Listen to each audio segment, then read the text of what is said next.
Praticamente encerrada a temporada para o clube, o Vasco luta por um último objetivo na última rodada, que é a disputa pelo 9º lugar, que vale uma vaga direta na terceira fase da Copa do Brasil. E com isso, uma tranquilidade maior no calendário do início de 2025, que promete ser muito corrido. Dito isso, eu queria falar sobre as palavras ditas pelo Pedrinho após o último jogo da temporada dentro de São Januário. Não todas, essas aqui especificamente. Eu quero fazer um agradecimento especial aqui ao Felipe, por ter aceito a responsabilidade desses 3 jogos, num momento muito difícil da vida pessoal dele, onde ele perdeu o seu Jorge e o Alexandre, o seu pai e o seu irmão, o seu Jorge que muitas vezes foi um pai para mim, e o Felipe passou a madrugada também no dia do falecimento do seu irmão, agilizando todo o processo do enterro, e eu falei com ele que ele não precisava dar treino, que ele poderia abrir mão dos 3 jogos, porque é uma coisa muito grave na questão familiar.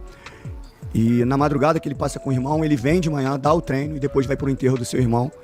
E num mês só ele perde 2 familiares muito importantes. Então eu só vim aqui fazer esses agradecimentos, em especial ao Felipe por ter aceito esses 3 jogos num momento tão difícil. A palavra é dele, tá? Obrigado.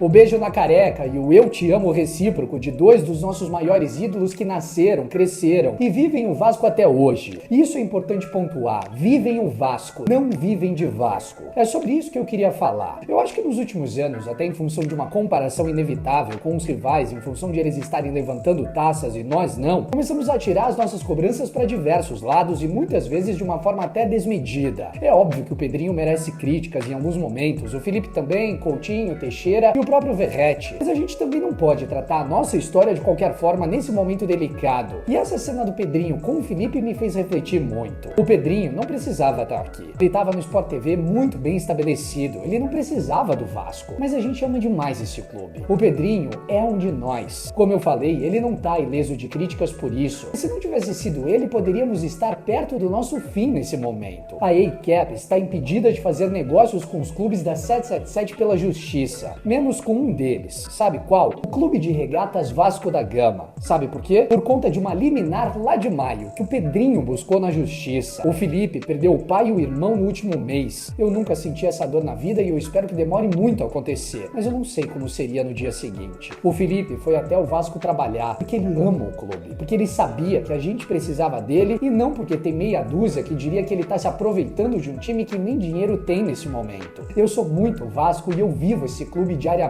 Eu sonho por dias melhores, mas o que eu mais tento fazer é não colocar a mágoa à frente da racionalidade. Durante quase 5 meses, o Coutinho teve que ouvir uma grande parte da torcida chamando ele de mortinho. Cara, deixa eu te contar um negócio. O Coutinho é o 2º melhor jogador da geração do Neymar, a última boa que tivemos por aqui. É um jogador de Copa do Mundo e um dos 10 mais caros da história desse esporte. Um dos jogadores mais bem estabelecidos que tem nesse esporte no planeta. Ele estava no Catar ganhando quase 5 milhões de reais por mês. Queriam renovar com ele e estender esse contrato por lá. O Aston Villa, ele tem contrato em vigência e ele poderia ter ficado por lá ou ido para outro lugar para receber seus quase 5 milhões de reais por mês. Mas ele escolheu o Vasco. Ele queria o Vasco ainda com 32 anos de idade para poder entregar futebol. O Felipe diminuiu o seu salário em 70% para jogar por aqui. Ele não tá sugando o clube. Ele não veio tirar dinheiro do Vasco. Muito pelo contrário. Ele tá deixando de ganhar dinheiro porque ele queria muito estar aqui, porque ele queria ajudar. Comprou uma câmara hiperbárica de 300 mil reais para dormir dentro que pudesse estar saudável para vestir essa cruz de Malta. Mas ele não escolhe as lesões que vai ter na carreira. Contra o Atlético Mineiro, ele tirou um peso das costas e após o jogo, a primeira coisa que ele falou foi que vai trabalhar nas férias porque ele quer estar melhor em 2025. Porque ele ama o Vasco também. A gente, às vezes, bate nos nossos ídolos por motivos que pouco tem a ver com eles. A gente precisa ter cuidado com isso também. Estamos caminhando para uma nova venda. Quem sabe para dias melhores. O roteiro para 2024 era de uma tragédia. Olha só como está a situação de todos os times que estavam nas mãos da 777 e olha só o que conseguimos ainda viver nessa temporada. Um pouco mais de tranquilidade diferente dos últimos anos. Muito porque pela primeira vez em anos tivemos Vasco no Vasco. Eu incluo o Verratti nisso aí também. Foi essencial para termos uma temporada um pouco mais tranquila.